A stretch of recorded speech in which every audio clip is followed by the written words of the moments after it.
Hello and welcome to Original Soundchat, where video game music is a work of art.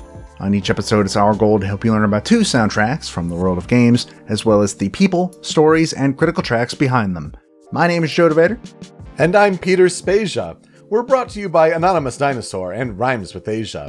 It's time to appreciate great OSTs and the games that they come from, without getting too bogged down in music theory. Up first this week for our two games is 2016's Final Fantasy XV. The JRPG that was in planned development for 10 years ended up launching its own multimedia universe, and it's one of Yoko Shimomura's greatest game soundtrack accomplishments to date. Following that is a Pokémon journey through the Hawaiian-inspired tropical islands of the Alola region, where the series' traditional gym leader format was put aside in favor of the Island Challenge, 2016's Pokémon Sun and Moon.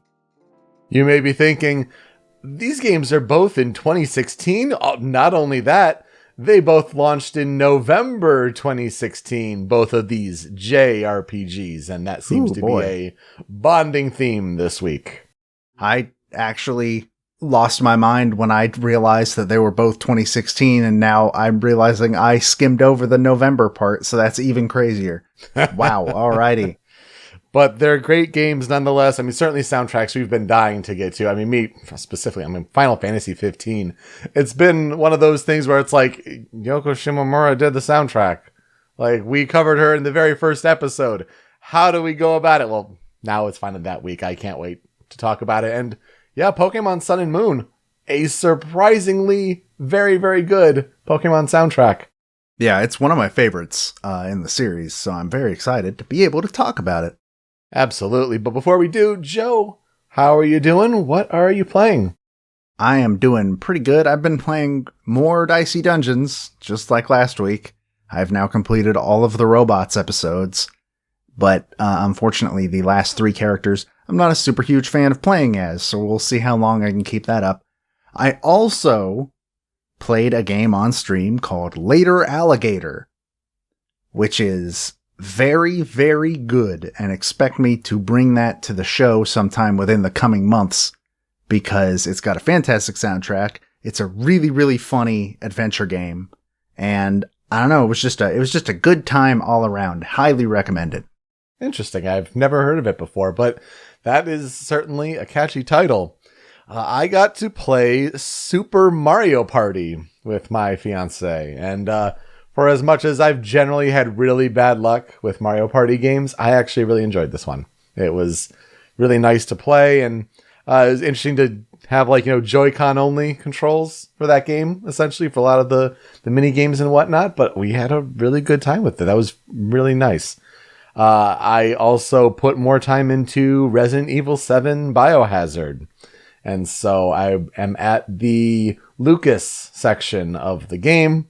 I'm at the part where it's like, I need to go through the VHS tape of the Happy Birthday tape to kind of learn that puzzle room before I actually confront it for real. So that's kind of where I am in that game. So good progress. I'm enjoying it. Like, you hit that certain Resident Evil flow that I feel like playing and enjoying the 2 remake really helped set me up for that. So I'm in that flow now and definitely enjoying my time with it. Yeah, I think that puts you a little over halfway through. I think you have one area left after this. Unfortunately, I'm going to warn you now, it's the weakest area in the game. But that just sort of seems to be what happens to Resident Evil games, is as soon as they leave the residence, they're not as good suddenly. Not bad, but like Resident Evil 2, the instant you leave the police station, yes, the game kind of suffers a little bit after that, but Yeah, that sounds about right. But I'm definitely enjoying it so far. I'm really appreciating that. But the end of the month here, new Pokemon Snap, here we come. Let's go! Yeah, I'm afraid of the next 2 months, because there's a lot of stuff that has suddenly just been put from here, not even the next 2 months, I guess, from here to July. Yeah. It's just gonna be nuts. It's going to be expensive too. Well, speaking of a game in July, let's get to our composer follow-up news. We like to highlight all the new things that the composers we've covered on the show, what they're working on, and how that lines up with the video game news of the past week. And let's start with the great Ace Attorney Chronicles. This is a compilation pack of the 2 games that were on 3DS in 2015 and 2017 that were Japanese exclusive there for a while. This is the Meiji era Japanese and British set game of the Ace Attorney universe with Phoenix Wright's ancestor. And then he meets Herlock Sholmes. Yeah! So the Chronicles version of these 2 games, formerly on 3DS, they're now coming to HD platforms, so to Switch, PS4, and PC on July 27th. Great way to celebrate the 20-year anniversary of the Ace Attorney series. And music for both of these games was led by composer Yasumasa Kitagawa. And it is about time we get to play them. I can't wait. I'm so down for 2 new Ace Attorney adventures where like the jury comes more into play and you have to like convince them a little bit. It's almost like Layton versus Wright with like the mob jury. I'm super excited for it because I loved Layton versus Wright, and I am under the impression that kind of inspired a little bit of this game. So yeah, 2 brand new Ace Attorney games. Well, not brand new to us. Woohoo! Very excited. Meanwhile, Extremely OK Games, who are the devs behind Celeste, have announced their next project. It's called Earthblade. They gave it like a little vibe reveal and describe it as a 2D explorer action game in a seamless pixel art world. Those are their words. Lena Raine is back, in case you weren't already excited enough, which is cool to think about, but also, man, Lena Raine's been busy. This is the 3rd game that I can think of that's upcoming that she has her name on currently. She's got Chicory, which assumedly could come out any day now. Moonglow Bay, which is the fishing voxel RPG. And then now you have Earthblade as well. I'm very much looking forward to seeing more out of this project. Yeah, good for her to be so busy, but it makes you wonder how she manages all those projects. But yeah, great to see that vibe reveal really hits the spot, especially the music sample that Lena Raine provided. Fantastic. Really excited for that one.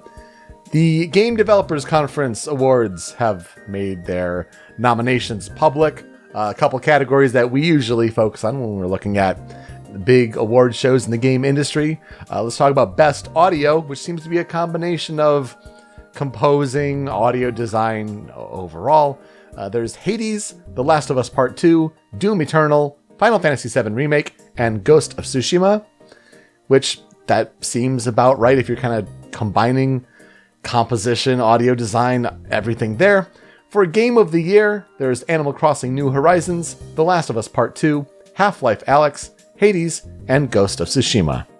Yeah, I'm kind of surprised that FF7 is not in the Game of the Year category, but like it was a stacked year anyways, so I don't know which one of those I'd remove, even though the only one I have absolutely zero experience with is Half-Life Alyx, but apparently that game's really good. Yeah, it's been sneaking its way into Game of the Year nominees for sure. And hey, you know, FF7 Remake is there in Best Audio. I mean, like, it was absent from the BAFTAs, at least it's there. I mean, that's where it has to be. It's a crime if you don't put it in that category. I feel like you go to jail. And lastly, Horizon Zero Dawn Complete Edition is now available for free through PlayStation's Play at Home initiative. This goes through May 14th. And it's just a reminder to myself that I bought Horizon Zero Dawn and still haven't played it.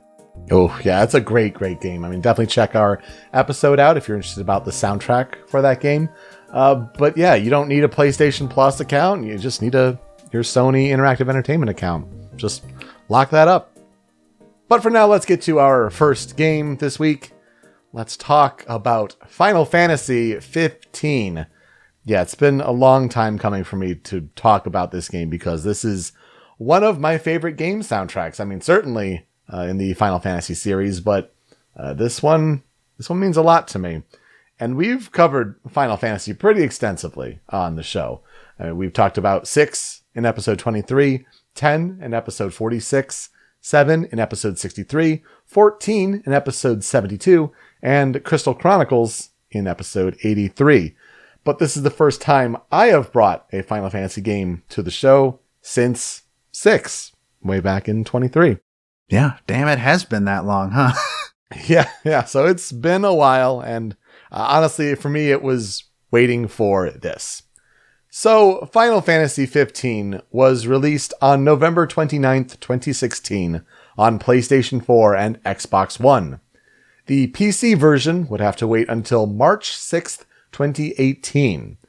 And this was the same day that the consoles, PS4 and Xbox One, got a special Royal Edition of Final Fantasy 15.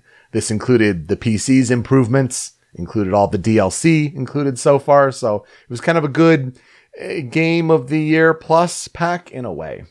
And then Final Fantasy 15 was also a launch title on Google Stadia on November 19th, 2019. The game is developed by Square Enix Business Division 2 and published by Square Enix. Final Fantasy 15 is a third-person, open-world action role-playing game. The player takes control of the character known as Noctis to explore the world with his 3 traveling companions. There's the muscular enforcer Gladiolus, there's the scientific advisor Ignis, and the wisecracking shutterbug Prompto. And you explore this huge world that can either be explored on foot, using the party's car known as Regalia, or the bipedal birds known as Chocobos. Combat involves the active cross-battle system, which honestly has a very similar feel to Kingdom Hearts in how it has these real-time encounters. Now, one of Noctis's most crucial abilities in combat is throwing his weapon and then warping to it, which can close distances between enemies, and you can also attack for extra damage using Warp Strike. Or you can use it to back out of a skirmish, recover HP and MP if you're at a high enough viewpoint, and you can survey the environment, kind of plan out your next strategy. There's also contextual link attacks and abilities that can be triggered in proximity of your other party members in certain conditions. One of the biggest differences with Final Fantasy 15, though, is the characters, they earn experience points in battle, right? I mean, that only makes sense. But this doesn't translate into actually leveling up until the party stops at a campsite for the night. That's when all of your experience points gets totaled and you level up appropriately. And you want to do that at night because the world and its monsters are more dangerous at night. I don't think I knew about the campfire thing, actually. I didn't play far enough to see that. That's neat. I like that a lot, actually. Yeah. And then you get to mix things in, like Prompto takes random pictures that, totally unprompted, but you get to see kind of the pictures of the day and choose ones you want to keep in an album. And then Ignis is a chef in his spare time. He likes to cook a lot. He found a new recipe. And yeah, I was about to say. He gets to, make food for the party at night. And this can translate into benefits for the next day. Do you get more experience points? Is your attack stronger, defense stronger, etc., etc.? So it's definitely worth it to, camp up for the night instead of going day after day after day in world. The story of Final Fantasy 15 is a lot. So I kind of had to resort to the official synopsis of the game to make it as simple as possible. And we'll explain why it's so complex in a bit. So, quote, "In a matter of days, the kingdom of Lucis is to sign an armistice, ending a long and bitter conflict with Niflheim. Ahead of the ceremony, Prince Noctis, heir to the Lucian throne, sets forth from his homeland to formalize the union of states through his marriage to the Lady Lunafreya of the imperial province of Tenebrae. The offer of peace, however, is no more than a ruse to lower the Lucians' shield, and the imperial army takes the crown city and its sacred crystal in one fell swoop. En route to his destination, Noctis is shocked to learn that he, his father the king, and his betrothed are believed dead. Overnight, the dream of peace has faded into a distant memory. His world crumbling around him, Noctis has naught but his resolve and his loyal companions to see him through the trials to come. So the big questions are, can Noctis learn the abilities necessary to take back the Lucian throne as the true king? Will friendship with his traveling companions endure along the way? And who is looking to bring about the Star Scourge to send the world into an endless night? Joe, here's where I'll ask you, what are our experiences with Final Fantasy 15. I played like the first hour once. I think I got to a point where I was supposed to get on a boat or something, and then didn't really play past that. I've also never really listened to the soundtrack, which is surprising considering who wrote it. And yeah, I know almost nothing about this game. I do know some of its very tumultuous development story, which I am very excited to hear more about. It's really interesting because I feel like this is a game that would be totally up your alley, not only with how you're becoming more familiar with Final Fantasy, but you're right. The soundtrack is primarily composed by the one true queen, Yoko Shimomura. That's right up your alley. Your favorite composer composed this incredible score to this game. And then on top of it all, it's a combat system that you are very familiar with and how it is so similar to Kingdom Hearts in a lot of ways. I mean, the original design of this game, the concept of it, Tetsuya Nomura, like boom, boom, boom, like all right there. I feel like it checks a lot of boxes for you. But for me, as someone who wasn't as familiar with Final Fantasy, but this game was pitched as, you know, even if you're new to Final Fantasy, like this could be the game for you. This stole my heart. I played so much of this game. Were some of the finer narrative points a little lost on me? Some references to Final Fantasy lore, perhaps. But I think the world exploration, the partner sort of system with all of your companions and the interactions there and their character development, it's so strong. The soundtrack is incredible, and I've been waiting to bring this game to the show to talk about its soundtrack. And the combat is just really a delight. So, I mean, it hit on so many levels for me. I played it at launch, and so as a result, when all of the DLC came out, I didn't get to any. I mean, I own the DLC, but I never got around to play any. So especially while researching this, it really struck with me that I need to play this game again, and I need to play all of it, all the DLC episodes that go with it. So yeah, I'm super excited to talk about Final Fantasy 15 this week. And let's talk a little bit about that development history, because it does have a history to it. You're right. Development of this game began in 2006 as a spin-off title for the PlayStation 3 called Final Fantasy Versus 13, where it was announced in 2006 alongside Final Fantasy 13 and Final Fantasy Type 0. It was developed by the team behind the Kingdom Hearts series, at least originally, and it was intended to be a darker entry in the Final Fantasy series than what was usually allowed in the main series. As I mentioned, Tetsuya Nomura, the creator of Kingdom Hearts, planned as the original director, designer, created the initial concept, the scenario, all of it with Versus 13. Like, that was his baby. But as early as 2007, the project scale prompted talks of possibly rebranding it as the next mainline entry. When this plan was actually put into motion in 2012, the project was only about 20 to 25% done.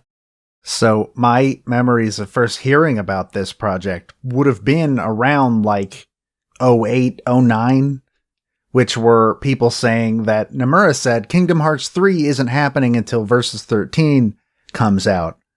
Turns out they were right, but also, like, it became this thing that I was vaguely aware of that was like, this is what's stopping me from getting Kingdom Hearts 3. This is what's doing it. Oh, man. So there was a little bit of bitterness there. And then it was turned into Final Fantasy 15, and wow, how did that little work get done in 6 years? It makes you wonder, right? Like, there didn't seem to be much information on that. I'm sure that's kind of one of like the hush-hush secrets of the video game industry. Like, how? Like, apparently it was just not that salvageable. Because when Hajime Tabata took over the directorial duties from Nomura, the entire development team was reshuffled. Development started over all again. Like, it shifted to their Luminous engine, which was their new proprietary engine. Tabata did work as a co-director with Nomura until late 2013, though. And this was to help make sure that the project at least remained as true as possible to its original vision. So, for example, there's the heroine character in the Versus 13 concept of Stella Nox Fleuret, and like basically she's transitioned like 1-for-1 to Lunafreya. Even the Nox Fleuret part is like still her name. Like they changed her first name, but like she's got that look down. Noctis, still the original protagonist. Did they change quite a bit of things? Yes. The whole idea of the road trip with the boys was certainly an idea that was 15 only. But yeah, it was quite a shift. And then we get to E3 2013 when Square Enix showed to the world that the game would be rebranded with the 15th coming, the whole shattering the crystal, everything, reform the logo as Final Fantasy 15. If you watch that trailer again, there are many elements in that trailer that did not make it to the final game, to the point where a lot of the YouTube comments upon watching it again were like, this game is a lie. Like it's sold us on a lie. Like I would have rather had this than what we got. And I think what we got was fine, but I'm sure there are a lot of people that had the Versus 13 idea firmly rooted in their heart and probably were disappointed by that. Important to note that E3 2013 was also the Sony E3 conference where immediately following this Versus 13 to 15 trailer, Kingdom Hearts 3. You mentioned it, finally we can confirm that development has started. Nomura is off the Final Fantasy project. He can now go to the Kingdom Hearts project. And then that game still didn't come out for like 5 years after that. Oh, I mean, of course. That's just Kingdom Hearts development. But then there was also the E3 where the PS4 put the smackdown on Xbox One. That was the start of that console cycle and war. I mean, 2013 was a time. That was a time for sure. And then over the years, they'd give updates on Final Fantasy 15 until March 2016, when there was a uncovered Final Fantasy 15 event hosted by Greg Miller and Tim Geddes of Kinda Funny. Definitely remember watching that with interest, and they announced with big fireworks and spectacle at the end, we've got a firm date, it's September 30th, 2016. And then Square Enix ended up delaying it for a couple months at the end for a needed final polish. So not as much fanfare on that one for sure. When it was reviewed, Final Fantasy 15 reviewed pretty well, with a Metacritic average of 81 on PS4 and 83 on Xbox One, with the PC version later at 85. Reviewers generally enjoyed the visual design, the gameplay, the party character interactions, and the combat, but the back half of the narrative was found to be pretty muddy, and the story as a whole relied too much on other media in the Final Fantasy 15 universe. We'll get to it in a little bit here, but they really tried to build out this Final Fantasy 15 universe, and we have this part of the story in a movie, and we have this part of the story in an anime, and it's like, you really should have had it be compressed into one game instead of really relying on players to reach out to these other media forms. Anyway, this was ultimately successful because the game broke even on its development costs within 24 hours, with about 5 million copies shipped. By October 2019, Final Fantasy XV had sold over 8.9 million copies worldwide. But with that 2-month delay, it ultimately made award season a little tricky by releasing on November 29th. So it was nominated for Best Role-Playing Game at the 2017 Game Awards. So putting it in all these other games when 2017 was a monster year for video games. It was also nominated for Best Evolving Game at the BAFTAs. It did win Game of the Year from websites such as RPG Site and RPG Fan, as well as Best RPG People's Choice from IGN. So from a consumer standpoint, it seemed like Final Fantasy XV was well received. It was also nominated for Best Original Soundtrack Album and for Best Original Instrumental at the Gang Awards for the Game Audio Network Guild. So yes, this Final Fantasy XV universe that Tabata created, there was the computer animated feature film called Kingsglaive Final Fantasy XV that was available before the game launched.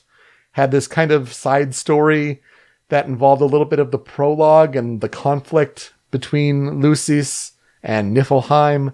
And then there was also a short anime series called Brotherhood Final Fantasy XV. I think it was Bones who did the animation on that, and it was each episode kind of focusing on the party members' backstories and kind of giving a little more character depth there. Then, after the game, you had DLC campaigns for the main game. So these would be Episode Gladiolus, Episode Prompto, and Episode Ignis, kind of mixing some of the gameplay up a little bit, focusing more on those characters. And these were all released throughout 2017, along with a multiplayer Comrades mode. This was all included in that Royal Edition for consoles, as well as the PC version of the game. The success of these DLC episodes actually inspired Square Enix to plan to make 4 more DLC episodes, and these would be featuring Arden, Aranea, Noctis, and Lunafreya, but they had to scale back their plans to only 1 DLC episode, and that episode Arden was released in March 2019. This was primarily due to company restructuring, and Tabata left the team. But outside of that, there were a few mobile games in the Final Fantasy XV universe, including a pocket edition of the main game, and even a PlayStation VR Monsters of the Deep fishing game. There was also like a PlayStation VR game that was shown at an E3 for Sony when like they were trying to really get PlayStation VR off the ground, and it was a game that was like a mode that had you in a first-person perspective as Prompto, with guns and taking pictures and all that. This was canceled. So, all told, the DLC resources were said to be at the time that we're going to move them on to a new AAA project. Well, if it's late 2018, early 2019, we might surmise that that AAA project may be now Final Fantasy XVI, which has been revealed as a limited-time PlayStation 5 exclusive game. There's more information still to come this year, but Final Fantasy XIV's Yoshi P is producing. There looks to be more like Devil May Cry 5 combat. Pretty excited about that one, not gonna lie. Yeah, I'm pretty pumped about that. They said that's supposedly coming out this year, right? You know, I think they said something like that, but I wouldn't hold too much to it. Oh yeah, no, I don't think that game's coming out this year at all. Yeah, I think we're going to get some delays on that front, but maybe around E3, now that Square Enix is involved, we'll see something more about it. As we said, the soundtrack is primarily composed by the one, the only, Yoko Shimomura, but we have to highlight another composer, and so we'll highlight someone else on that team who helped with maybe some arrangements and things like that, and this is Yoshitaka Suzuki. Yoshitaka Suzuki was born on August 17th in Kawasaki, Kanagawa Prefecture in Japan.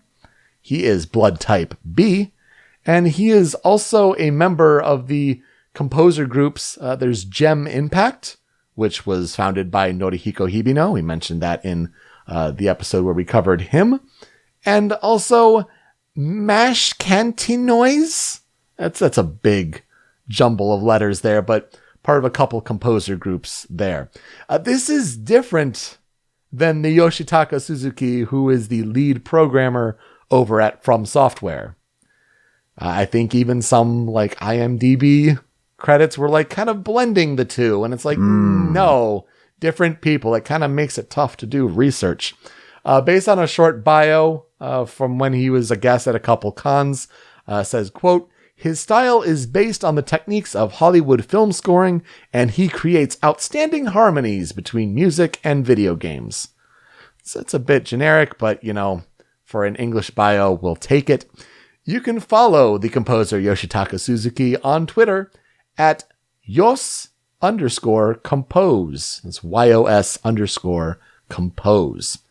So whether he's, composed a couple tracks here or there, done some arrangements, he has quite the discography, actually, that includes Final Fantasy VII Remake, Kingdom Hearts 3, of course, Final Fantasy 15, as well as Kingsglaive Final Fantasy 15, Final Fantasy 14 and 13-2, Metal Gear Solid Portable Ops and Peace Walker, Ace Combat Assault Horizon, and he was part of the big composition team on Bayonetta. Pretty impressive lineup, honestly. It's a good little collection of games, that's for sure. So, when Yoko Shimomura was brought on to compose for the Final Fantasy Versus 13 soundtrack, since it was a spin-off, she didn't feel too beholden to fit a music style that Final Fantasy games had done before. So she kind of made it her own, and the pieces that she worked up involved themes of friendship and filial bonds. Shimomura was responsible for at least 80% of the soundtrack, and it's a big soundtrack for a massive game. The rest of the pieces are either variations of her compositions that were handled by other people on the team, which include Afrojack, Yoshitaka Suzuki, Tetsuya Shibata, Shota Nakama, and Yoshino Aoki. The game also includes tracks that were arranged from original Nobuo Uematsu compositions. So when the prelude theme comes in, when you're at the campsite and you're saving and that comes in, that's a Uematsu composition. The game is notable for having the indie rock band Florence and the Machine come in to do a cover of Stand By Me for what they call the game's main theme. I don't know if, I would buy that, but it's at least used in the game's intro sequence when all the boys are pushing the car because it's out of gas. And, it makes sense for the theme of Stand By Me and, the friendship that endures throughout the journey. I didn't know this. On September 7th, 2016, an hour-long concert called Final Fantasy XV Live at Abbey Road Studios was live-streamed on YouTube and Twitch. I'm sure there's archives of that somewhere. That's got to be pretty cool to see. And also, the previous mainline Final Fantasy soundtracks are available to buy with in-game currency and play in the Regalia. So, as you drive to your next destination with Noctis and the boys, whether it's automatically driving or manually driving, you can listen to classic Final Fantasy music and other samples if you choose. But that's a neat little way of bringing in the music of the series. So you're saying I can drive and blast One-Winged Angel like I do in real life? Exactly. You can be like Noctis and have that mirrored in the game world as you do in the real world. Overall, though, the 4-disc original soundtrack was released on December 21st, 2016. All right, Joe, I can't wait to show you this soundtrack since it's a Shimomura jam, and boy, you'll definitely pick up on certain elements of that. But for now, let's get to the 5 critical tracks and show you also, the listener, the 5 critical tracks for Final Fantasy XV. We have to start with Somnus.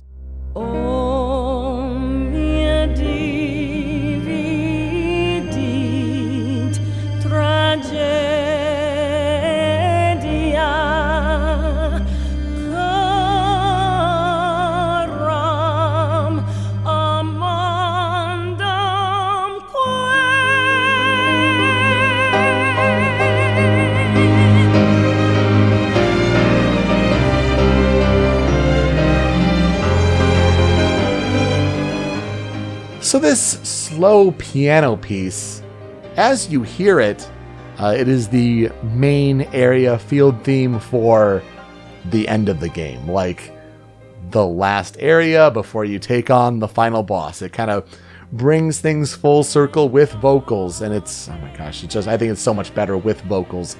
But it hits because the instrumental version is the title screen theme from the very beginning of the game. So it's a neat little full circle thing there. The vocals are done by Andrea L. Hopkins, and wow, she does a great job, especially hitting those high-pitched notes. The clip here, it's showing you the second verse, and then it goes into this big orchestral swell into an instrumental bridge. I feel like I always associate this as the main theme of the game. Like that's, I think of Somnus, and yeah, Stand By Me is like a little, oh yeah, they did that too, After Effect, I guess, yeah, with the theme of the brotherhood in the game, but this melody is what I associate as the main theme of Final Fantasy 15. It's very good. Surprisingly, we don't talk about opera very often in this series. And this is kind of opera, if that makes sense. It certainly has the feeling of opera. I'm pretty sure, funnily enough, the last time we talked about a quote-unquote opera song was Final Fantasy VI. Yeah. Or over 2 years ago. Oh, God. It's been a while. But yeah, this is a crazy beautiful song. And I'm not used to hearing Shimamura music with vocals. That's new for me. Yeah. And you can hear how it builds at the end. Like, it even goes harder past the clip. It's softer at the beginning before the clip. I mean, it's a nice full experience of a piece. I just had to be here for sure. Just like this piece has to be here as well. Number 2 on the critical tracks for Final Fantasy 15. This is Valse di Fantastica.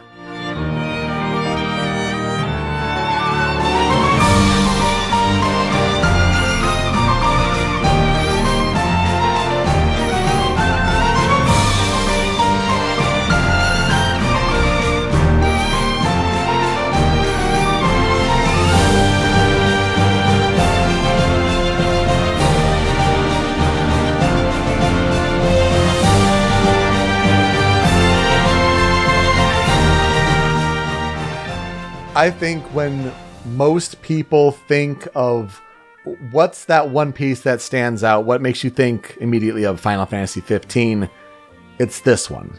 I think this is just an earworm of a waltz, just a really positive vibe tracks that goes big and can swell, but that da da da da da da da da da da, like that's, you hear that, I'm like, yep, that's this game for sure. Notably and oddly, it only plays when the party first arrives in the big grand city of Alticia, which is like the end point of their journey. So like it's a notable part kind of at that midpoint in the game. You'd think it'd be more present overall, but I think this is the piece. And this is what was nominated for Best Original Instrumental at the Gang Awards. So like, this is the standout piece. I feel like it's very Shimamura-like. And it was originally known as Gratia Mundi, which makes me think it was probably planned as a song, even in the Versus 13 days, because there were definitely stories of Shimamura composed pieces from the Versus 13 time, like released it on albums, and then might as well just bring it forward. It still works. So this is definitely a standout piece in the game. It's kind of weird that you go to Beast's Castle in Final Fantasy 15. That's what this makes me think of, though. This makes me think of the waltzes in Beast's Castle in Kingdom Hearts 2. So there you go. More Shimamura there.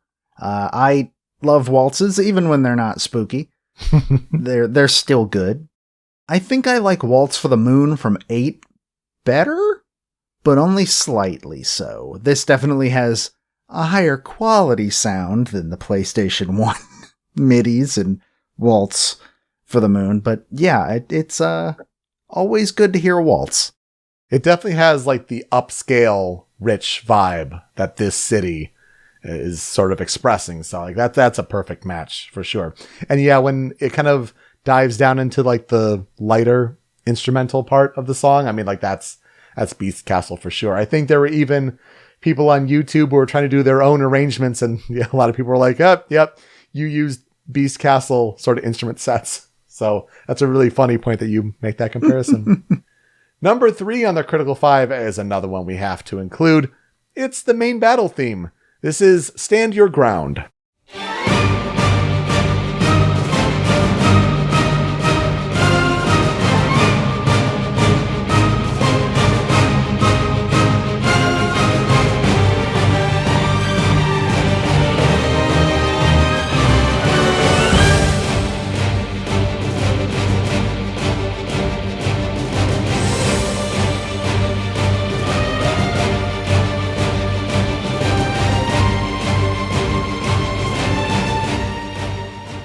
And it's just got that feel, you know. When I mean main battle theme, I guess I should say standard battle theme.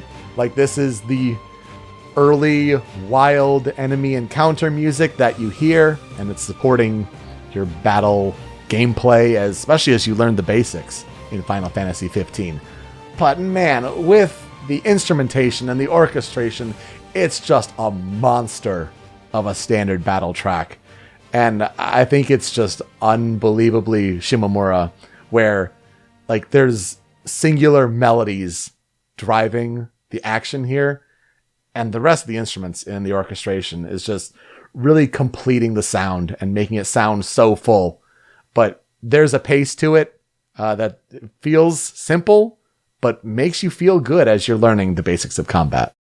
You know what I hear at the very beginning of this clip that I'm sure, if I'm right and not insane, was probably intentional, but it feels like the very beginning with the dun dun dun dun dun dun dun. It kind of feels like it's the original bass line from older Final Fantasy games, the da da da da da da da da da da da da. Like, that's what I'm getting from that, which is really, really cool. That's a really cool point. Yeah, I get that vibe as well, and I'm sure that was, you know, kind of front of mind. You kind of want to play some homage to classic tracks, but that's a really good point. That's a great way of making that comparison. We kind of amp up the battle a little bit more, though, and this is number 4 on the Critical 5. This is Veiled in Black.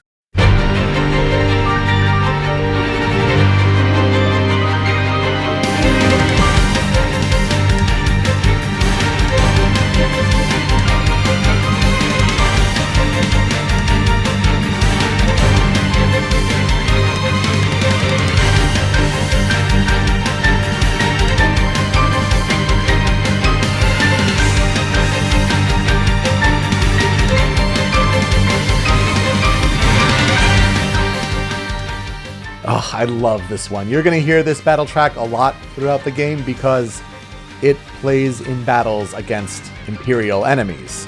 And, well, when the Niflheim Empire is out to kill Noctis, you're going to be encountering quite a lot of these enemies here. So you're getting a more intense battle theme here because the enemies are more formidable. And it kind of has a little bit more of a sinister tone. I think adding the electric guitar in there really adds to that. But again, you're getting a driving drum beat, not as, I think, traditional, as you noted with the Final Fantasy battle theme, but these accented melody notes, the bum, bum, bum, bum, bum, bum, bum, like with the piano to start, and then you hear near the end of the clip, it goes into the electric guitar picking up that melody. I mean, that is so Shimomura. Again, like simple melodies, but really brought to the forefront and incredible earworms. Such a good piece. Oh my goodness. Yeah, this is one of those songs where you didn't even need to tell me what it was from or who did it for me to go like, oh, this is a Shimomura piece. Yeah, for sure. Like, it's so clear. It's so good, and it just has her style written all over it. 100%. And that's not the last. You'll be thinking that with some of these pieces. Let's wrap up the Critical 5 with my favorite piece from the game. This is Apocalypsis Aquarius.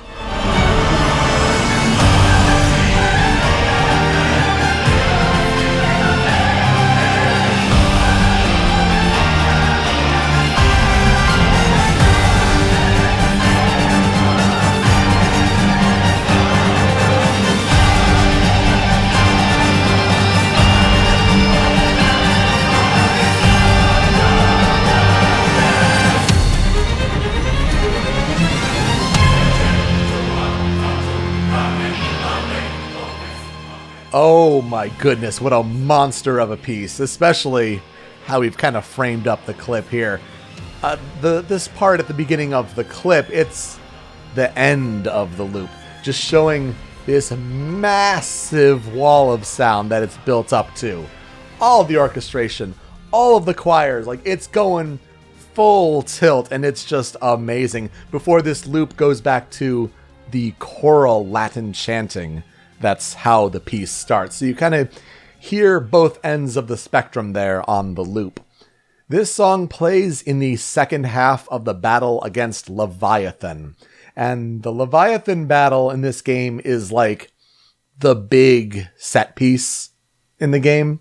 It's kind of at the midpoint in the story. It's a big turning point in the story, but it's the gorgeous boss battle with going all out on the music to make up for it. There's actually an Apocalypsis Noctis piece that plays earlier in the game when you have to take on Titan. And so this version, the Aquarius version, I think it's a bit lighter and cleaner by comparison. A lot more reliance on piano. They're very similar in a lot of ways, but I like how this one sounds more. And I know we both love piano. So I think this is the one to kind of round out the collection. What the hell do you mean this isn't the final boss? Right? Because it sounds like this should be the final boss. Let's just say you're awakening to new powers in this battle, and you're pretty OP and godlike, let's say. So the music is definitely reflecting that. The final boss definitely takes on a more sinister and darker tone for what happens in the story, which that piece, also great, did not make our cut here, but yeah, just an incredible piece overall. I mean, how does this strike you? Really good. Like I said, this feels like it should be the final boss theme. I think I agree with you. This is probably my favorite on the Critical 5 for sure. Mm-hmm. It's a standout. I really, really dig it. But on the cutting room floor, we have a couple tracks here. And let's go back to that battle against Leviathan. This plays in the first half, and this is the Hydrian's Wrath.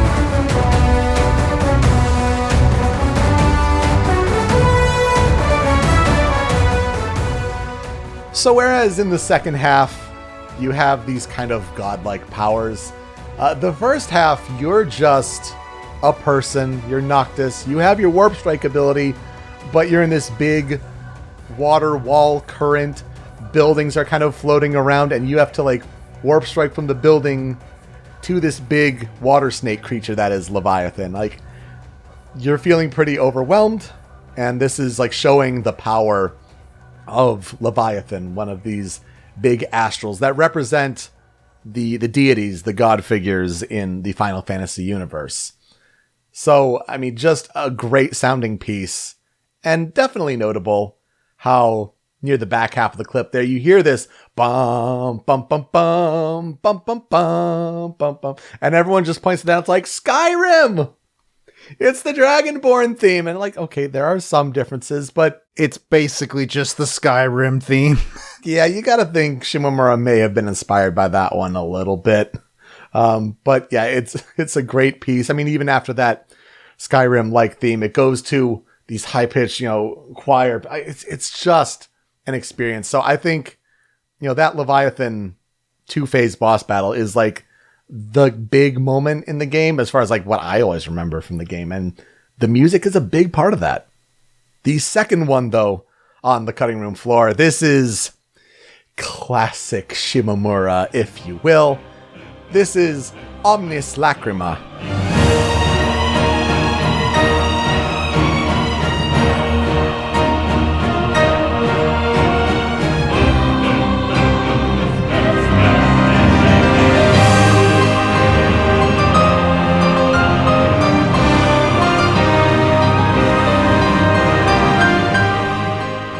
Omnis Lacrima plays in most optional boss battles in the game. Definitely against bigger, stronger monsters. And this is an example of one of those songs where this was one of Shimomura's earliest pieces for the Versus 13 project. Like, it was even released on her very best Yoko Shimomura album in 2014. In 2014, this was like a public piece that was just out there. The translation means every tear in Latin. And Joe, if I played this for you, you would have thought this is a Kingdom Hearts boss battle. It's right there. This sounds like something I would have heard in Kingdom Hearts 3, like for hardcore. There's a direct point A to point B from that to this. It's kind of nuts. And it just works so well in a game where the combat is just about the same. And this is only just a small sampling. I mean, it's an incredible album, and I was hemming and hawing and, tough to make certain cuts. I mean, even if it's pieces like there's a piece called Wanderlust, and it's at the beginning where you can get the sense the sun is rising and the boys are going out for what does the day have for us today? It's even a simple piece like that really just shows the wide variety of creations for this album, this soundtrack. But I mean, I think these are the bangers. These are what stand out, and just an incredible album. I think that's what I'll never forget about this game. But as far as the gameplay goes, I mean, it is that midpoint Leviathan boss battle.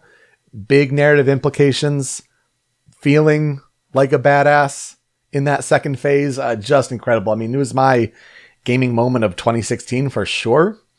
And I think it's also my favorite gaming soundtrack of that year as well. When we do best of 2016, this one's going to be high up there. I'll just give you a little forewarning there. I mean, I'm perfectly fine with that. I can't think of... I know games that came out in 2016, but it's not like 2017 where I could be like, oh yeah, this game and this game and this game and this game. 2016 was a really weird year and not a great one, so things are kind of gone. Yeah. I mean, but this game, this soundtrack, I need to get back to playing it.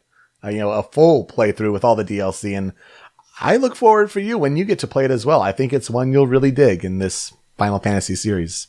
Gotta finish 8 first, and by finish, I mean start 8 first.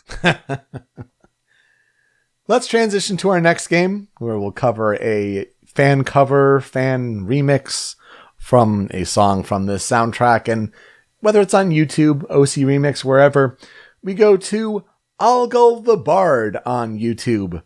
And he did what he calls a folk medieval cover of Valse di Fantastica. It's a fun little take on this piece, as if a bard were playing it. Hope you enjoy it. We'll be right back.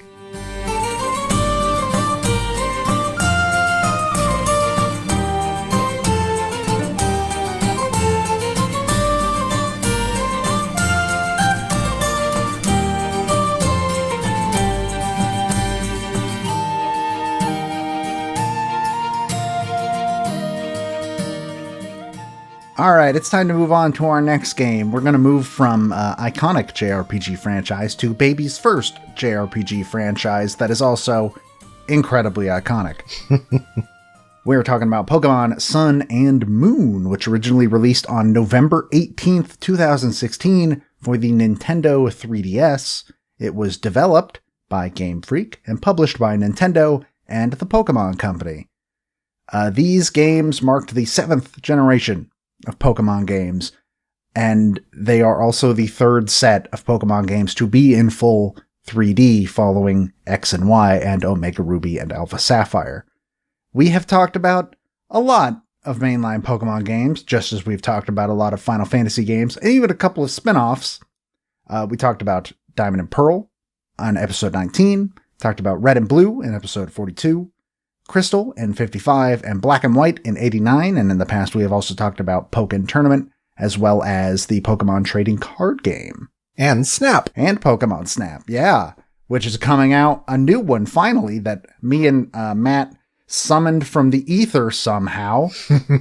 That comes out this Friday, actually. And side note, hey, if you want to see somebody do a launch day stream of new Pokemon Snap, I'll be doing that on twitch.tv/Nintendo World Report on the evening of April 30th.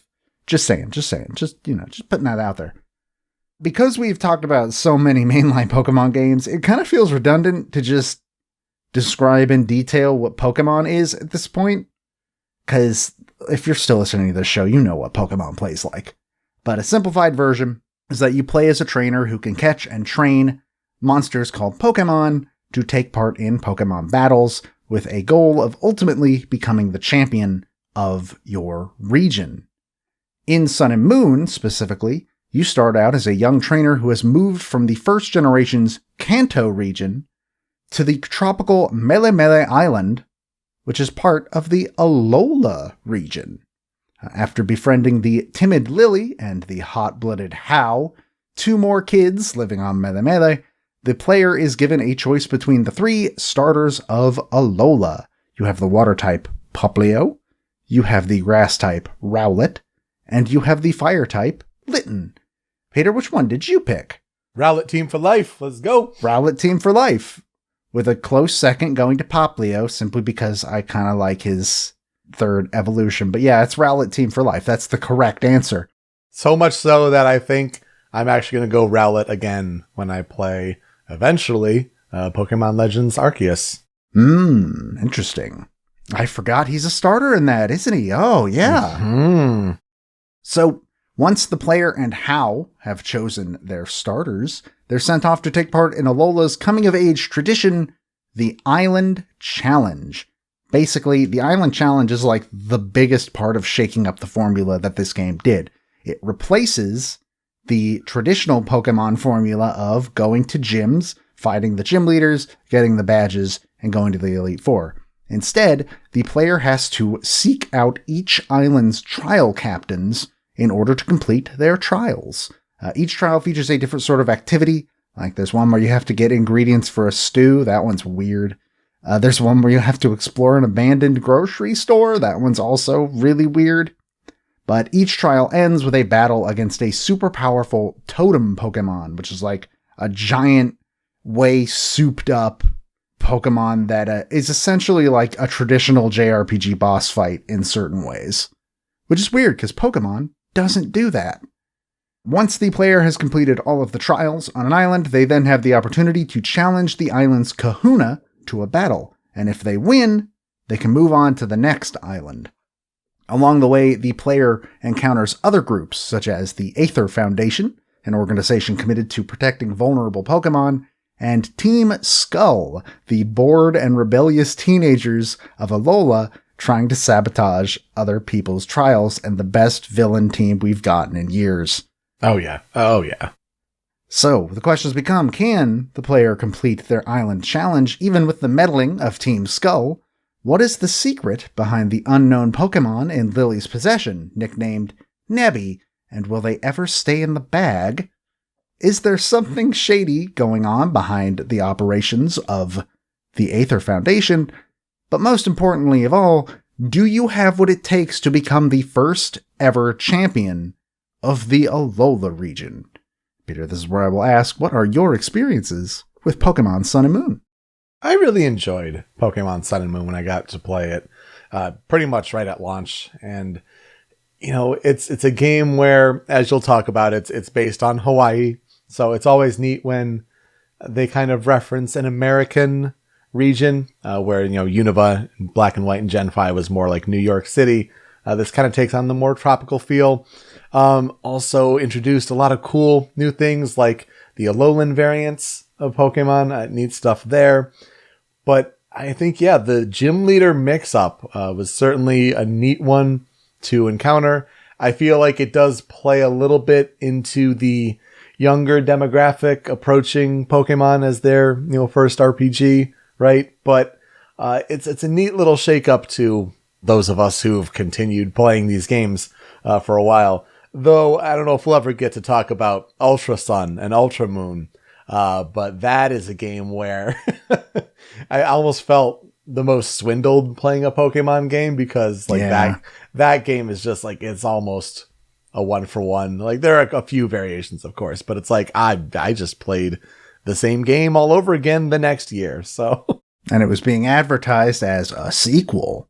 Mm-hmm. I mean, so a lot of good memories with Sun and Moon. Definitely enjoyed it. But yeah, also some, this could have been better. Yeah, I think I can agree with that. I also very much enjoyed Pokemon Sun and Moon. Though I can, as we'll get into later, I can definitely understand why some people really didn't. I think it was mostly just, I like Alola. Alola is a really cool region, and I think it might be my second favorite region in the series now. Mm-hmm. It's so neat, and it's the first one since Johto where I feel like there's a culture here. In fact, I'd say it does it better than Johto because Johto was held back by being a Game Boy Color game. And so it was just this thing of like, yeah, the people of Alola have these different traditions. It doesn't work like it does in all the other regions here. And also, like, every island is sort of its own enclosed community almost. And I just think that's really, really cool. And also Team Skull is great. They are great. Let's just, everyone at home, just move the hands. Yo, let's go. Let's go. You got to do that with Team Skull. But yeah, a lot of colorful characters and just memorable interactions. As you Nebby. Just Nebby in general. Stay in the bag, Nebby. What are you doing, Nebby? Come back. It's a fun game. I really like Sun and Moon. So let's talk about how those games came to be. Apparently, development of Sun and Moon began immediately after the completion of Omega Ruby and Alpha Sapphire, with the idea that they would be the games that celebrated the series' 20th anniversary. The development team was made up of around 120 people, which seems kind of small for a Pokemon game, actually. And the game was in development for a total of around 3 years, which seems a lot longer than I figured, to be honest, especially considering this was in the Pokemon as an annual franchise era that we're still not quite out of yet. Yeah. But, they gave them 3 years to make this game, and I think it kind of shows overall. So, as you mentioned earlier, Alola is based on the real-life islands of Hawaii, and the team even got to take trips to Hawaii in order to conduct research, and I would hope also lay on the beach, because, that's not a bad gig. You get to go to Hawaii for quote-unquote research, which I assume they did do a lot of actual research and stuff. I do hope they got to enjoy their time, though, and weren't just made to be working the entire time, though Japanese studio, video game industry, crunch, etc., I don't have high hopes, but I hope they had a good vacation, sort of. The decision to base the region off of Hawaii, though, I didn't know this, it came after they had already decided the titles of the new games. They decided it's going to be Sun and Moon, and then decided it was going to be Hawaii. Which is bizarre to me. But they specifically chose it because, Hawaii is a tropical location. It has clear, starry nights, and it has a lot of abundant sunshine during the day. Though one thing they did miss, which, fun fact, if you've been to Hawaii, it rains once a day every day. It's actually kind of weird. I have a family member that at one point described it as if you live in Hawaii after living in a place where the climate fluctuates, it will drive you insane because it's the same temperature all year round. So, the first Pokemon apparently to be designed in the new generation was the small dragon-type Pokemon Jangmo-o. What? Which is an interesting one to be the very first Pokemon designed in the generation. Would not have guessed that. Because I had to go look up which one it is. It's the first stage. It's the one it's on all 4 feet, right? It's gray. Yeah. It's got a little bit of yellow. Yeah. I don't know what it means for that to have been the first Pokemon designed, but for some reason, it just kind of blows me away. But as you mentioned earlier, again, Alola is the first region in the series to feature regional variants of already existing Pokemon, something that actually came forward into Sword and Shield with the Galarian forms. The idea was basically that certain Pokemon had adapted differently due to the tropical climate, as opposed to the variable climate of Kanto. Only Pokemon from Generation 1 were given Alolan forms. That includes Rattata and Raticate, Raichu, Sandshrew and Sandslash, Vulpix and Ninetales, Diglett and Dugtrio, Meowth and Persian, Geodude, Graveler and Golem, Grimer and Muck, Exeggutor, and Marowak. Exeggutor, of course, being the most important one. Of course. I have a plush Alolan Exeggutor on the bookcase right behind me right now because he is beautiful and I love him. All of these variants look wildly different from their original forms, and they also change up the Pokemon's typing. Sometimes it's just you get a new secondary type. For instance, Raichu is still electric, but also now psychic because of pancakes, I guess. That's the closest we get to an explanation on that one. But then you have some Pokemon getting entirely new typing, like Marowak is Fire Ghost now, instead of just being Ground, which is kind of nuts, and I love Alolan Marowak a lot. He's super cool. And some of them just get one type, and it replaces their original type, like Meowth and Persian. They're dark type now, instead of being just normal. So it's interesting, and I'm very happy that they did that, because I'm sure that made it so that they didn't have to design as many new Pokemon, which I can only assume is the most daunting task in the world at this point. And 2, they're just kind of a cool way to freshen up Pokemon we already know and love. It's neat. So another new addition made by Sun and Moon were Z-moves. I bet you forgot Z-moves were a thing, because I sure did before doing this research. I mean, within reason. It's like you kind of block it out of your mind, but then things like Smash Brothers bring it back into the fold, so yeah. Yeah.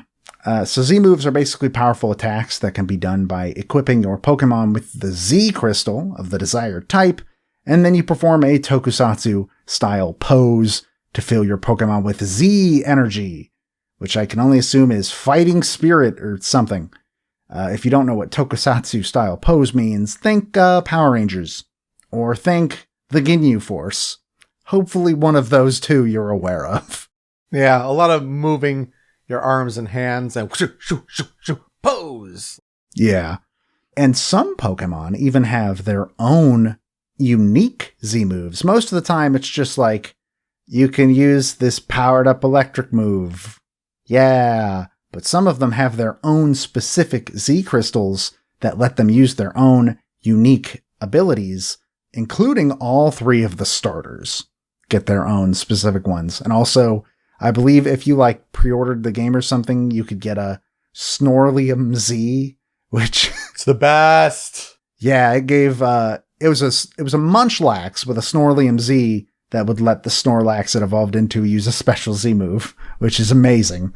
Like, he perks up and he runs at the opponent. It's fantastic. It's amazing. Another interesting thing about Sun and Moon is it happens to be the first games in the series that were released after the massive success of this little game that you probably didn't hear about called Pokemon Go. The team claims that the mobile game's success didn't really affect development at all. I believe that. I don't see how it could. But they also said that they believed the success of Go had brought more general awareness to the franchise, which is kind of weird that Pokemon, of all things, needed that, but I could also believe that's the case. And according to Shigeru Omori, the game's director, they had basically redesigned the entire system the game was running on from scratch, and as a result, they ended up pushing the 3DS further than they figured it would be possible to do so. If you, like me, played Sun and Moon on a regular 3DS, do one Z move, and the frame rate goes away. It's real bad. I haven't gone back to play it on the new 2DS that I have, but yeah, no, that game dies when you do a Z move. So, the existence of Sun and Moon was accidentally leaked a day early when people found registrations for them on the website of the EU IP Office. That's the European Union Intellectual Property Office, with the game being officially announced in a Nintendo Direct the very next day, and a demo for the game was released on October 18th, and by the 27th, Nintendo claimed that the demo had been downloaded over 3.5 million times. Sun and Moon was reviewed pretty highly upon release, actually. It currently sits at a Metacritic of 87. A lot of praise was given to the switch to trials instead of, the gym leaders, because it just felt like a fresh new thing thrown into a formula that had been super formulaic for 20 years. The story also got a lot of attention because this game does have one of the best stories in a Pokemon game in general. They went all in on a narrative for this game, and I think it works really, really good. But many critics also kind of pointed out that Z moves are kind of underwhelming and dumb, which would be a trend that would also follow it into Sword and Shield when Gigantamax and Dynamax was just sort of, yeah, I guess it's a thing you can do. Just really long animations, too. Yeah, extremely long animations. Z moves especially, oh my god, they take forever. How can you not skip them? Like, what?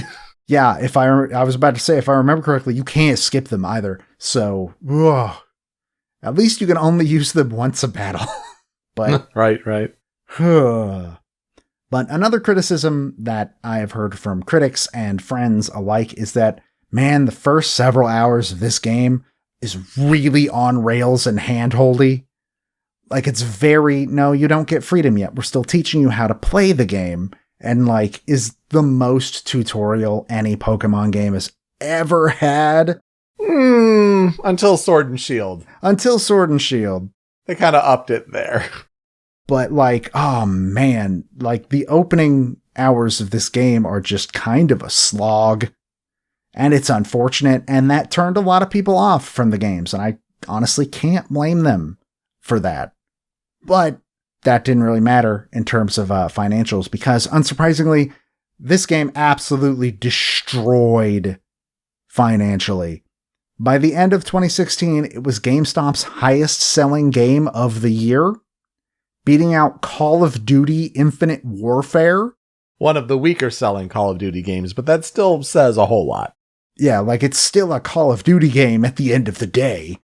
Within its first day on the market, it had shipped 10 million copies worldwide, and it became Nintendo's biggest launch ever in Europe.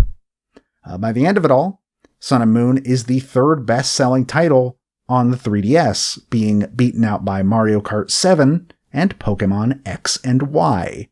It was nominated for 3 awards, and it won 2 of those awards.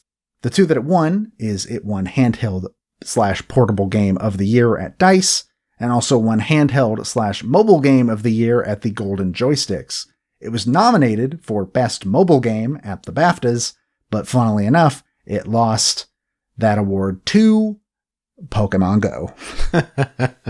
And enhanced versions, as you mentioned, of Sun and Moon, called Ultra Sun and Ultra Moon, were released the following year, marking the final entries of the series onto the 3DS, and also, in my opinion, a lie. I could go on forever about how angry I still am at Game Freak about Ultra Sun and Ultra Moon, but we have to keep moving. We've got more to cover. So, one of the composer we're going to focus on today of Pokemon Sun and Moon is Minako Adachi.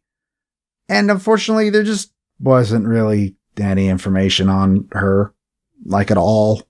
She started her career in 1994 at the company Pure Sound, where she worked on a variety of games for a variety of publishers. But she left Pure Sound in 2009 to join Game Freak during the development of Pokemon Black and White, and has basically been heavily involved in the Pokemon series ever since. And that's it. I don't even have her blood type this time. Whoa. Dire. So in terms of her discography, she worked on a game that I think everybody at Capcom should be jailed for the title, being Resident Evil Code Veronica X. That is Resident Evil Code Veronica X. No, you don't do that. You don't have nested colons if you can avoid it. But she did sound effects for that game. She also is credited as a composer behind The Legend of Zelda Oracle of Ages and Oracle of Seasons. That's the 2 Game Boy Color games made by Capcom. She did a lot of work for an RPG series that I've never heard of called Summon Night, including Summon Night Swordcraft Story, Summon Night 3, 4, and 5. Never heard of that series, but it showed up multiple times in all of her informational discography locations. She's also one of the very many composers that contributed to the soundtrack of Half Minute Hero. She was one of the composers behind Harmonite, which, if you remember that was that 3DS rhythm game that Game Freak made in between Pokemon games. Yeah, it was a fun little adventure. Yeah, it's a neat little game. I enjoyed Harmonite a lot. And of course, after joining Game Freak, she just sort of became a Pokemon person, where she has worked on Pokemon Black and White, Black 2 and White 2, X and Y, Omega Ruby and Alpha Sapphire, Sun and Moon, and most recently, she was on the composing team for Sword and Shield. So she's in there with Pokemon now. In terms of historical development research for the game, the composers credited on this game are, of course, Minako Adachi, Go Ichinose, who we talked about back in episode 19 for Diamond and Pearl, Junichi Masuda, who we talked about in episode 43 for Red and Blue, as well as Hitomi Sato, Tomoaki Oga, and Hideaki Kuroda. According to Junichi Masuda, this soundtrack was heavily inspired by traditional Hawaiian music styles, and I think that really comes out really well on the soundtrack. I think that checks out 100%, and it's a great place to get inspiration just in general.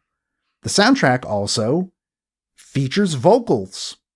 Is this the first time a mainline Pokemon game has had vocalists on the credits? I mean, maybe like the first time it has such clear vocal samples, but I mean, you have to think back to certain, what Pokemon Black and White with Dennis. Oh, that's true. So like, and that's, DS, all that. It's not the best vocals. So, I mean, depends how you define vocals, I suppose. I think in this case, it would be their actual like performers that took part yes, I agree. in the soundtrack. Because I'm pretty sure Dennis is just a synthesizer. Yes. So this soundtrack was originally released as a 4-disc package. So that's another thing it has in common with Final Fantasy 15. Both released their soundtracks on 4 discs. But you can also buy it on iTunes/Apple Music. This seems to be the only place you can buy them. I still don't understand why the Pokemon Company has not thrown those songs onto streaming services yet. I feel like at this point that's just leaving money on the table, but what do I know? But yeah, let's get into this soundtrack, because as I alluded to earlier, like way at the beginning of the show, it's one of my favorite soundtracks in the series now. Not my favorite, but it's certainly like top 3 if I had to give it an official ranking. And we're going to start with Critical Track number 1, the Alola region theme.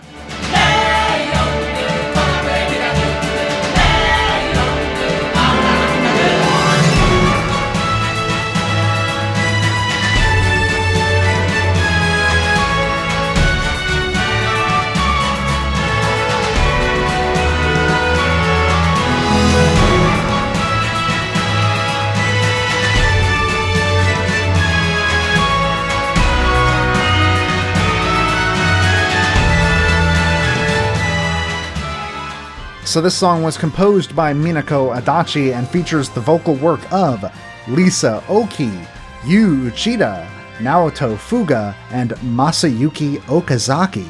And the vocals were apparently arranged by Masaya Watanabe. And wow, this is a bit more bombastic of an intro theme than we usually get from Pokemon, and that's saying something, because Pokemon intros are always kind of bombastic. But like, the vocals just rocket this song up to like, wow, this is a Pokemon song. Okay, cool. And it just has this sort of traditional feeling to it, if that makes sense. I don't know. I really dig this song a lot. Yeah, absolutely. I definitely kind of punches you right away to be like, look, pay attention. Like, this soundtrack's going to be a little different. This adventure is going to be different if, the soundtrack is any indication. It is such a fresh feeling, and yeah, you think of these vocals right away. I think personally for Sun and Moon, it's that thing that you've never heard before in a Pokemon game. Yeah, it's kind of nuts that this song comes from a Pokemon game. And I mean, hey, you want to show off that you're putting actual vocalists in Pokemon? This is a hell of a good way to do it.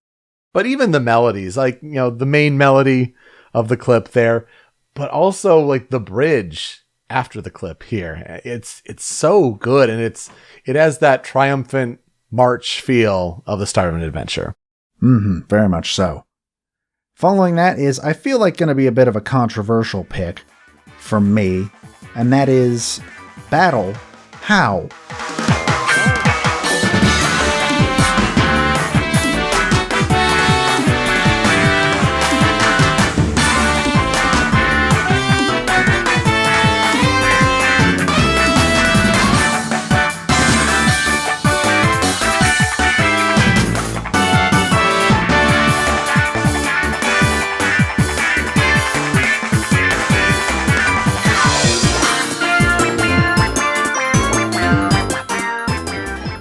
This song was composed by Hitomi Sato and Go Ichinose, and don't worry, I can hear you from all the way across the world.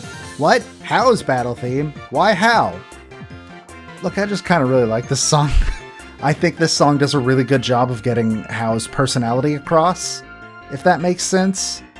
He's this really go-lucky dude, and he's just around to have a good time. He's not here to win or anything. It doesn't matter if he loses or not. He's just having a good time, and I think this song really reflects it super hard. And also, it might be one of my favorite rival battle themes in a while, or at least it was until Marnie got her really good theme. So I really like the Hao battle theme. Ooh, Marnie's a good pull. I do like that one more as well. Yeah, not the battle theme I would have picked for a critical 5, but if you like it, I get it. It definitely has that energy to it. The like of the electric guitar there in the background. It definitely captures that always smiling spirit that Hao has. Yeah, and some people find Hao really annoying because he's like that. And I kind of get that. I don't mind him so much, but I really respect how well this game sort of takes its music to perfectly reflect his personality. I think that's worth noting. I think they do a really good job with it in general. The feel of battle, the sense of the town, the reflection of the characters' personalities. It's a good point. Mm-hmm. Following that is possibly my favorite town theme in the Pokemon series now. That is Howly City Daytime.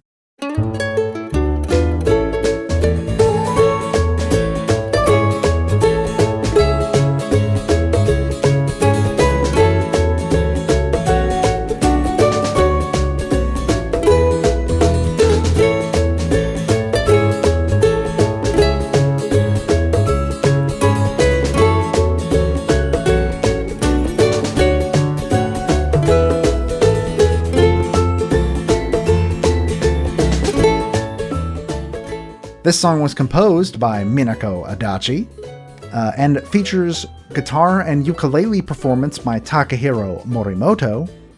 This song's just nice to listen to. It's this nice, warm, casual piece that just really, really brings out that Hawaiian vibe they were going for. I don't think the city itself is quite all that memorable. I don't think a lot of the cities in Alola are quite all that memorable. I just remember it as a whole, basically. But this song, though, is never going to leave my head. It's great. You want a Hawaiian tropical sounding town theme? This is it perfectly.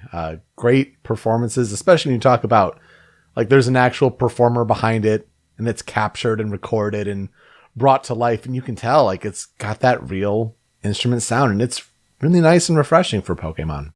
Yeah, and I wish they would have kept that up for Sword and Shield. I love that game's soundtrack, but boy howdy, more live instruments, guys. Come on. Yes, please. But we're going to leave the happy-go-lucky part of Pokemon Sun and Moon to enter the punk verse, being the critical track number 4, Battle Team Skull.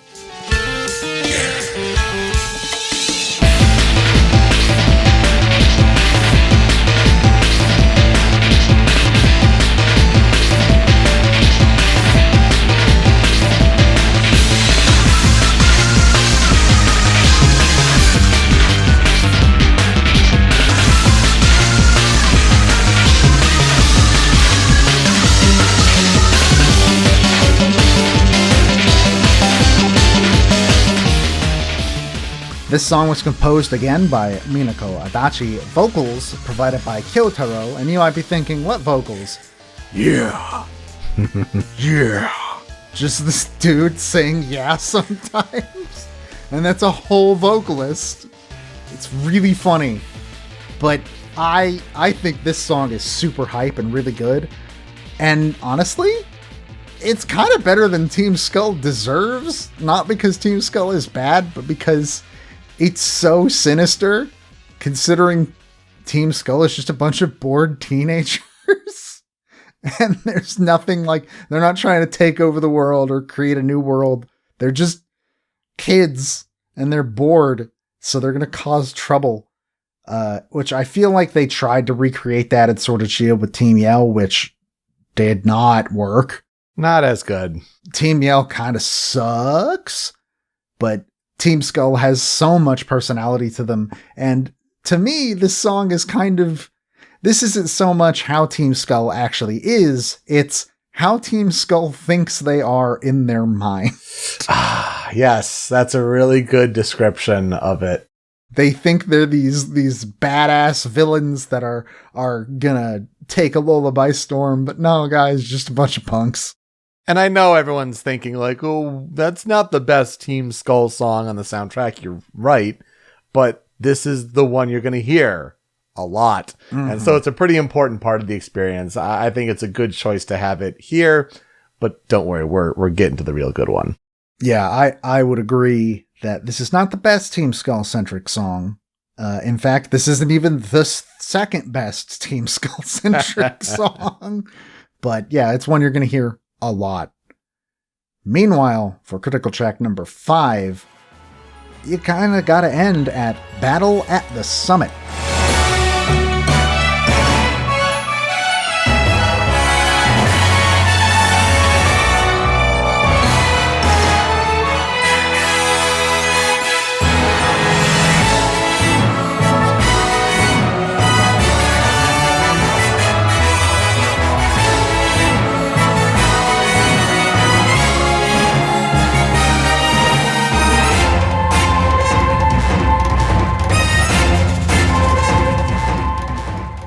This was composed by Go Ichinose. It is the champion battle theme. And look, let me try and paint a picture about why this song is so emotional for me. In every Pokemon game, going through the Elite Four is kind of already a big deal, and it's gotten more and more like dramatic and set piecey as the years have gone on. But Alola kind of kicks it up a notch, because this is the first Elite Four Alola's ever had. And you are on your way to becoming the first champion that the region has ever had, because Kukui has been to all the other... Professor Kukui, he's the professor of the games. I just realized I never said his name. He's named after the Kukui tree, which is the official state plant of Hawaii. He has been to other regions and has seen like they have their own Elite Four, they have their own Pokemon League, they have a champion. Alola doesn't have that. We should do that. And so this song really kind of makes you feel that, like you are making history right now with this battle. And especially where it starts with the Pokemon theme. Oh, yeah, I wish I could have included that in the clip. It's such a good callback. Oh, the intro is so good. But I really, really like this battle theme. It's not my favorite champion battle theme, because Gen 2, you're not going to beat that. But it's up there. And I didn't get to put it on the Critical 5, and it's not on either of our cutting room floors, but I also kind of have a weak spot for the Elite Four music of Sun and Moon. It's not the best, but I like how it just has this sort of sinister feeling to it almost. The Smash remix is where it really comes in and is super good. But yeah, just the entirety of this whole sequence of getting to the champion and then this song plays, amazing. An all-timer moment for the franchise, I think. It's a special one for sure. And I think, if I remember correctly, the part you kind of hear in the clip with the fanfare, da-da-da, da-da-da-da-da, da-da-da, and hearing the bongo drums there, like that was played up a lot in the promotion for the game. Mm-hmm. So kind of interesting to hear that this piece was used so heavily in the pre-marketing hype. A great piece overall. Yeah, it kills me to not include the ba-ba-bam, ba-ba-bam, ba-ba-bam, ba-ba-bam, like that Pokemon intro right at the beginning to start things off. So well done. They thought that through really well. Yeah, it's really cool. It's really cool. I get emotional when I hear that every time. And this is another song that got a remix in Smash. Unfortunately, none of the Team Skull music. Well, one of them, I guess. But I don't think that one's remix is quite as good as the original in that case. But yeah, this is in Smash. As well it should be. It's super great. So, for tracks on the cutting room floor, Peter, you got a couple? Hit me up.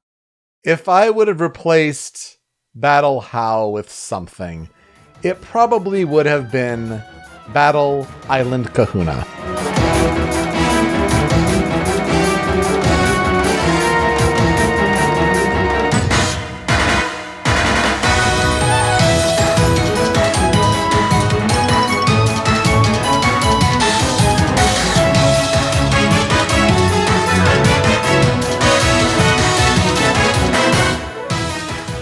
I say this not only because it's the gym leader theme, essentially, when you're having this big battle, but I like the intense, almost like stormy-like music that the piece gets into, but it's this switch to the positive theming, like the happy, sunny, you're doing well, you're going to win melody. Like, I feel like that's one of the main melodies of this game, the one that like brings me back to like, oh yeah, I'm in this climactic Sun and Moon boss battle against the Kahuna. Like, that brings me right back to this game. And so I feel like if I had to swap out How with something, it would be this one. I feel it's an important one to at least mention. That is very interesting, because honestly, this might be one of the lower songs on my list. I think I like a lot of the other battle themes a lot better. I like both parts of that song, the like bombastic drums, and then you have the really positive section. But for some reason, it gives me like audio whiplash to go back and forth between those two. Understandable. Yeah, I'm not a massive fan of, not that I think it's bad, it's just, it's not really that high on my list of battle songs. So that's interesting to know. Because I figured that it would be your next track that you'd replace Battle How with. I mean, the next track is my favorite track in the entire game, but it's really has its pick and place and choose your moment kind of thing. It doesn't happen that often, but for me, my favorite piece in the whole game is Battle Gladion.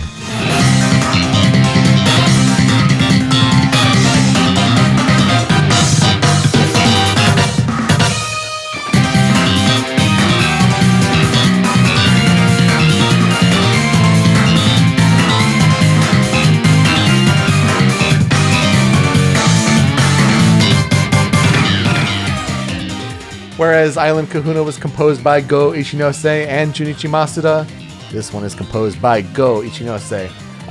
So Gladion is like your other rival. How's your happy, positive, friendly rival?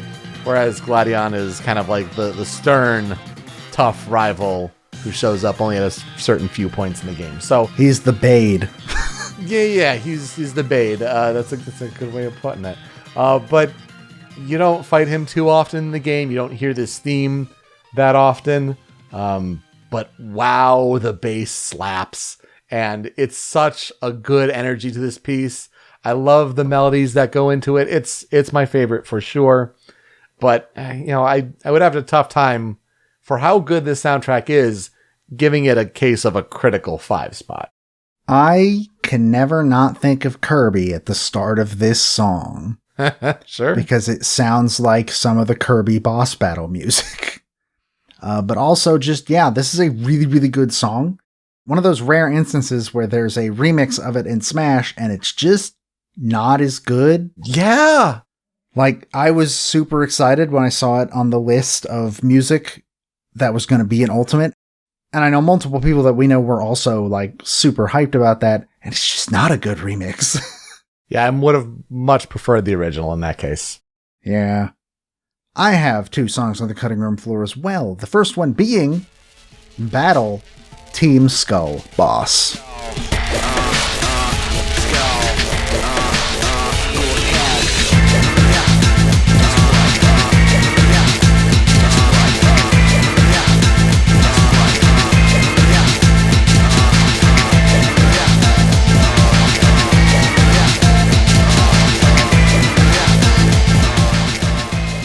So this one was composed by Minako Adachi, vocals by Kyotaro, once more. That would being the skull, Cool cat, where you at? Anyways, this is the song for It's Your Boy Guzma. Yeah. He's here. I love this song. It is so good.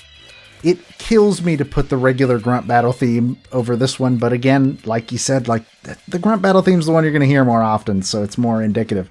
But wow, this song just like gets right up in your face. It also has these like EQ tricks in it to sound kind of lo-fi at points, and every time I hear this song, I just think of how Guzma is sitting like delinquent kneeling behind his Pokemon while you battle him. It's just such a good song. Oh, it might be one of my favorite villain battle songs in the series. As his Golisopod is wrecking you. Yeah. It's such a good theme. And you're absolutely right. I think you and I both would have put this in the Critical 5 if it were just like our favorites. But no, when you're talking about representing the game experience as a whole, it's got to be the grunt one, and then we give special mention to this one. What a song. What a song. Skull. Oh, I love the vocals in that song. But my second song in the cutting room floor might actually come out of left field for some people because it is Battle Tree Boss.